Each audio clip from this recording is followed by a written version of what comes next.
I always like to do a little bit of research on the history of Easter each time it rolls around. And so I'm going to share a little bit of that with you. So Easter, or Pascha, which is the Greek word for Passover, as it's called in Latin and Greek, is a defining holy day of Christianity. You wouldn't necessarily know that in our society because we make such a big deal out of Christmas.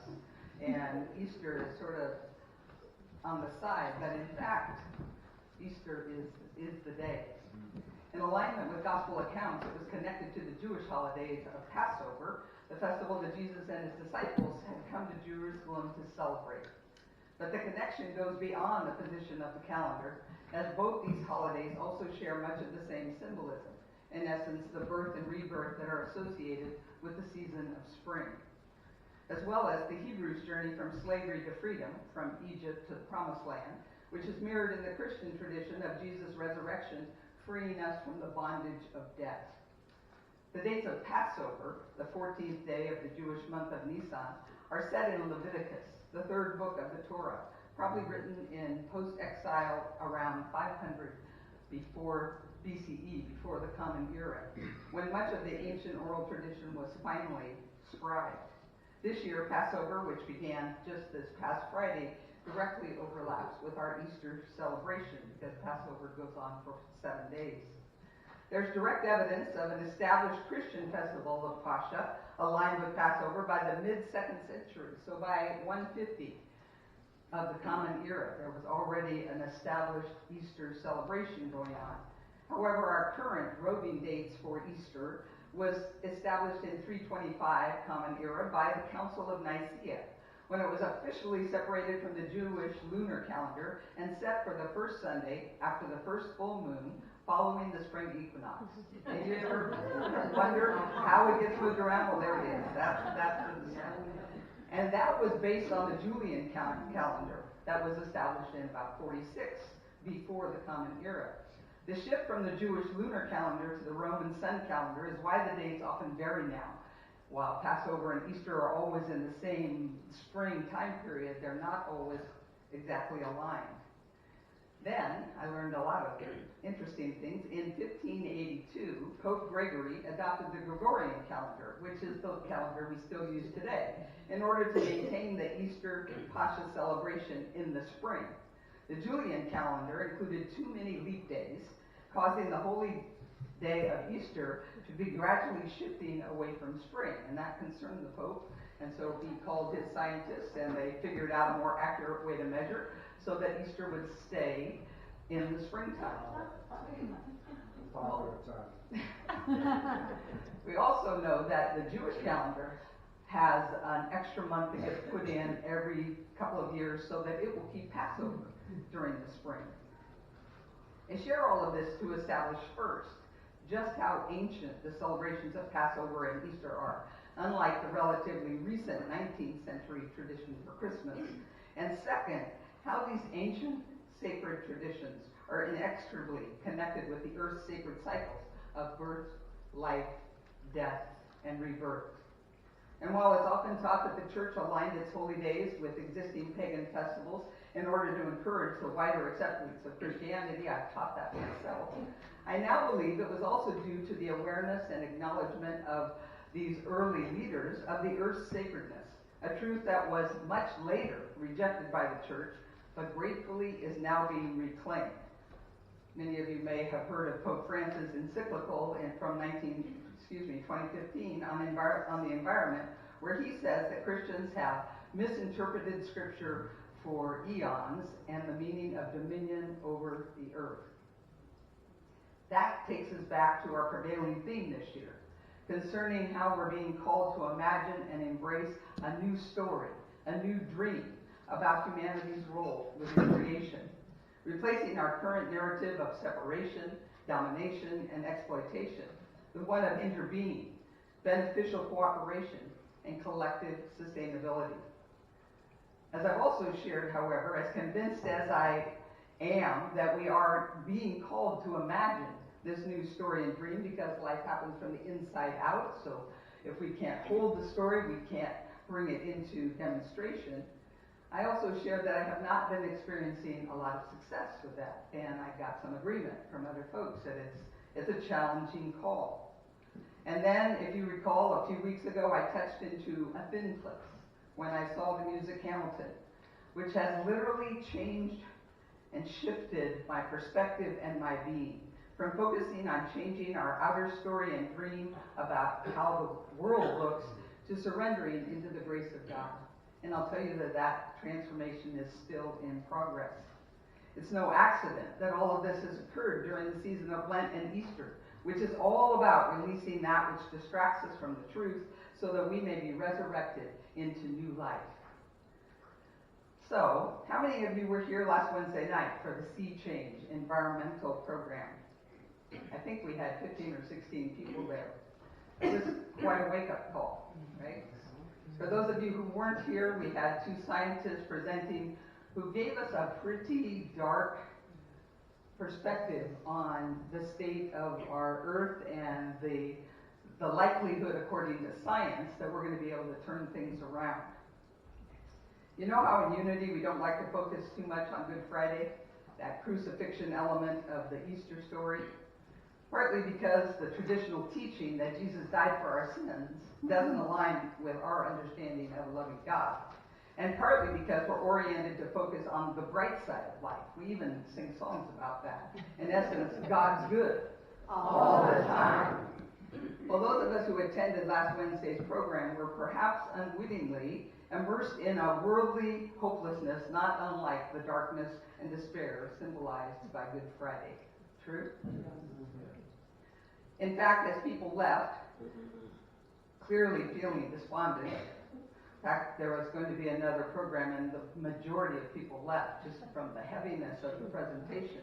I stood at the door reminding them that Easter is coming and that resurrection always follows crucifixion. Now, I admit in that moment, I wasn't sure what this resurrection would look like or how I was going to prepare a lesson or a talk this morning to invoke such a transforming experience.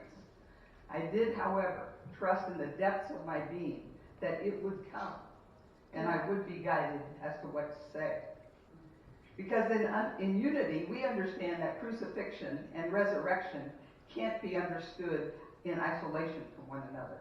In that together they represent the natural order, the divine design for all living, evolving beings, and more generally for life itself, as demonstrated in our cycle of seasons. The synoptic Gospels of Mark, Matthew, and Luke describe several instances of Jesus preparing his disciples for his coming, suffering, death, and ultimate crucifixion. But they always included the promise that he would be raised in 3 days. And the Gospel of John portrays Jesus preparing the disciples for his glorification by comparing it to this natural order, saying, "The hour has come for the Son of Man to be glorified. Very truly, I tell you, unless a grain of wheat falls into the earth and dies, it remains just a single grain. But if it dies, it bears much fruit." Well, like everything about Jesus' life and teachings, we can apply this truth to our own lives. Crucifixion, metaphysically, represents the crossing out of error states of minds, including, as I said earlier, habits that distract us from the truth, up to and including the surrender or death of the whole personality, in order that the Christ mind may be expressed in all its fullness, as it was in Jesus. We all experience multiple crucifixions in our lives. Every time we cancel or release old beliefs that have defined and limited us, thereby growing in spiritual maturity and Christ consciousness, we're being resurrected. Before we can take on greater good, we must let go of what no longer serves us. At first, this letting go often appears involuntary, as if someone or even life itself is taking something from us, forcing us into change. Anybody ever feel that way? For example, the loss of a loved one, the loss of a job or a home or our health. Given our human aversion to change, we often resist and delay crucifixions. We remain in toxic relationships or unfulfilling jobs just out of the fear of the unknown. We'd rather stay in known pain rather than step into the unknown and go through a crucifixion. But life is designed to move us forward, whether we're willing or not. As the saying goes, the only thing constant in life is change. But for every crucifixion, there's a resurrection into new life, into new understanding. And if we're paying attention, hindsight often reveals the divine order of things. We discover life-transforming gifts in some of our greatest challenges. Most of us, I think, would ultimately recognize that many changes we would have never chosen ended up being the best thing that could have happened, right? And with each resurrection, we ascend a bit in consciousness, gaining wisdom and insights that can shift our whole perspective. And in essence, it feels like a whole new life. We're no longer bound to those beliefs and limitations that had controlled us before. When we finally realize that life happens through us and not to us, we're able to embrace life's crucifixions and resurrections more graciously and with less suffering, though not necessarily with less pain. In fact, I find that the higher consciousness correlates with greater compassion, and that inevitably involves more pain, but also more joy, more peace, more love, more laughter, more everything positive as well. Jesus modeled this process for us in the extreme. I don't believe that he knew for certain that his entry into Jerusalem would result in his crucifixion, but he had to know it was a possibility, and he went anyway, graciously, lovingly, and forgivingly. And we've seen others model that behavior. Martin Luther King, Mahatma Gandhi, they followed in the footsteps of Jesus and stepped out in truth, not knowing what might happen, but willing to risk. Jesus' first word from the cross was, "Forgive them, Father, for they know not what they do." And his last word was, "It is finished." The release was complete. I also don't believe that he knew for certain what would come next. He was human, just like us, only more evolved. So based on his faith, he had a trust in what would come next, but he didn't know any more than any of us do. He trusted, however, his experience of God's all-encompassing love and surrender. And that allowed the love that he had embodied to continue transforming the world for the past 2+ millennia and counting. I think those of us that stayed for the small group encounter last Wednesday night, following the gut punch presentation, experienced a kind of resurrection. I know I did. There were no magical answers offered to assuage the disheartening facts that had been offered. We were simply invited to sit in the process, in essence, to embrace the crucifixion, share our fears and our feelings with one another, and ultimately consider this question: so if the worst happens, who will you be in the midst of it? I found that a most illuminating question that is staying in my mind now. It was a transforming experience similar to being in hospice with someone, accepting the natural order of life and death while focusing on the emotional and spiritual meanings and needs of the moment. We collectively surrendered into not knowing, as we all affirm that the answers won't come from the same level of consciousness that created this mess we're in. I later realized that the answers that do come probably won't answer the questions that we have right now. They'll be answers to a whole new understanding and imagination. In short, the experience moved me from my head to my heart, from my brain reacting to the facts to my heart breaking open in compassion. And in that, I experienced the uplifting power of being fully present in the moment, connecting with a group of caring people, all of us authentically witnessing what is, in essence, surrendering into God's grace. I felt and feel more peaceful, centered, grounded than I have in some time. And again, it's still a work in progress. So Easter gives us this opportunity to consciously practice and embrace this crucifixion and resurrection process that repeats itself over and over in our lives. And as we've discussed for many years, it's not really about Jesus' resurrection.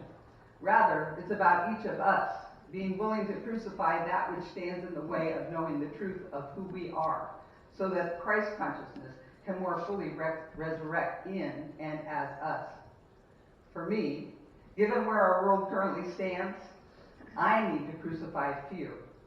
As imagined in climate change and the political insanity of our times and all of the other current issues that are ultimately out of my control, as well as crucifying all of the distracting habits I've developed to avoid that fear. Anybody relate to that? We do. Humans are great at creating distractions so that we don't have to face what is. I truly don't know what's going to happen in our world, and nor do the scientists. But I do know that we can't fix anything at the same level of fear consciousness we're currently inhabiting, because every solution seems to bring with it just more problems. And I know that, as in compassion, I know that love, as in compassion, integrity, kindness, respect, responsibility, forgiveness, and caring, trumps fear, transforms lives without unintended negative consequences, and raises consciousness for all concerned. So, in my Easter resurrection, I've gotten the answer to the question, if the worst happens, who will I be? And it's the same as my answer to the question, what is mine to do right now? And it's the same as was in the video. Show up as love. Do what is good and right and truthful, grounded in the ever-expanding, ever-renewing, unlimited power of God's grace. Namaste. And happy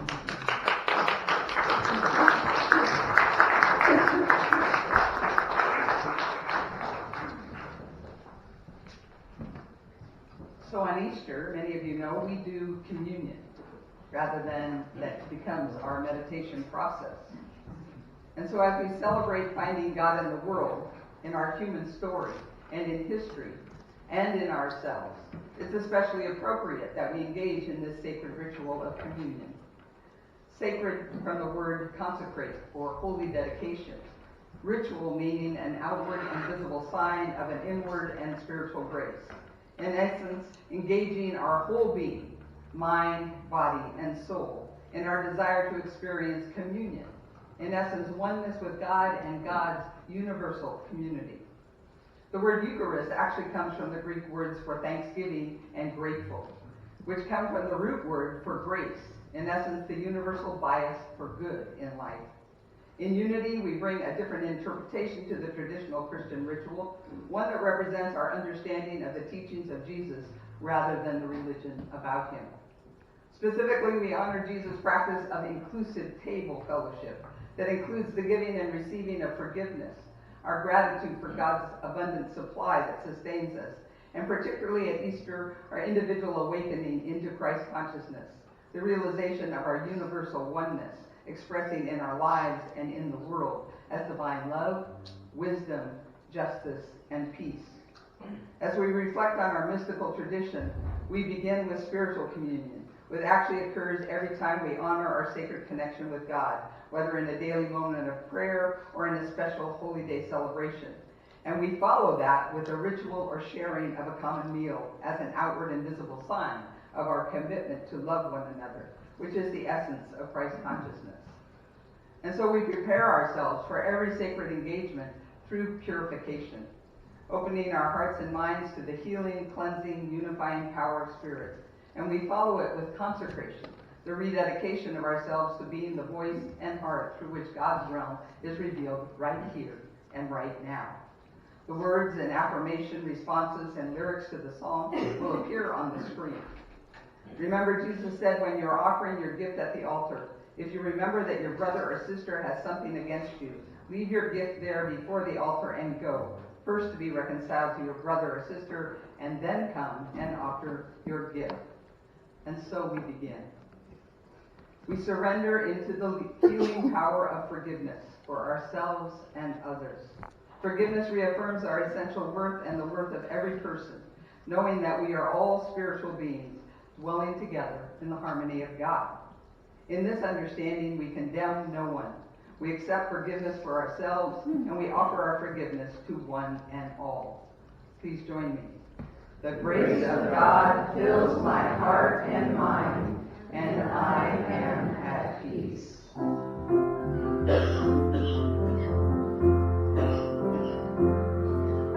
pray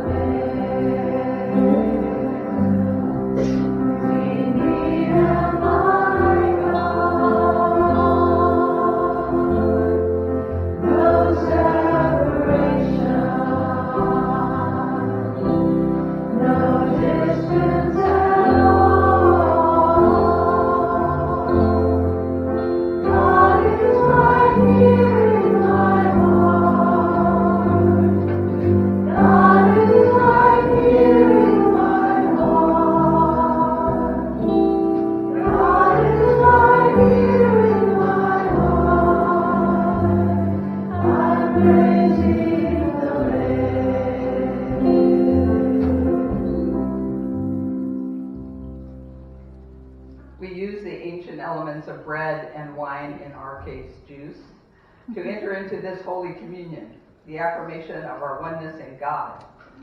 Bread is symbolic of the spiritual substance of life that sustains us.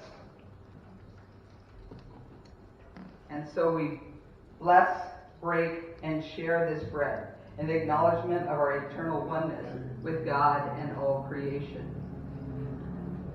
Please join me. I am filled with the radiant, living substance of God. I am whole in mind and body, one with God and all creation. Wine is symbolic of the transforming power of divine love that awakens and resurrects the Christ consciousness within each of us. We bless and share this cup that renews us in mind and heart. Please join me. I am transformed by the power of Spirit. My mind and heart are renewed in the revitalizing power of divine love